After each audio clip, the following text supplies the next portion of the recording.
রহিম ছিল গ্রামের এক গরিব ছেলে।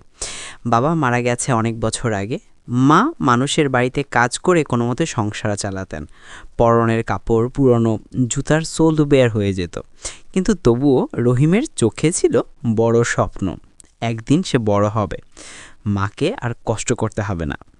স্কুল শেষে রহিম বাজারে মালামাল বহন করত, কখনো আবার কৃষকের ক্ষেতে পানি দিত। রাতে মাটির তেলের কুপি জ্বালিয়ে পড়াশোনা করত।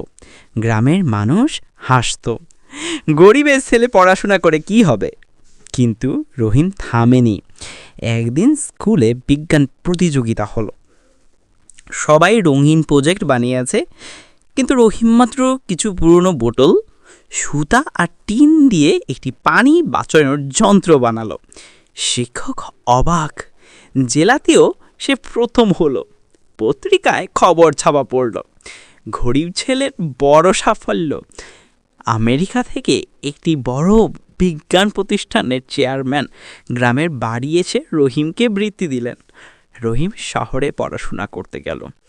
কয়েক বছর পর সে একজন ইঞ্জিনিয়ার হয়ে গ্রামের জন্য বিনামূল্যে টিউবওয়েল ও সৌর বিদ্যুৎ স্থাপন করল।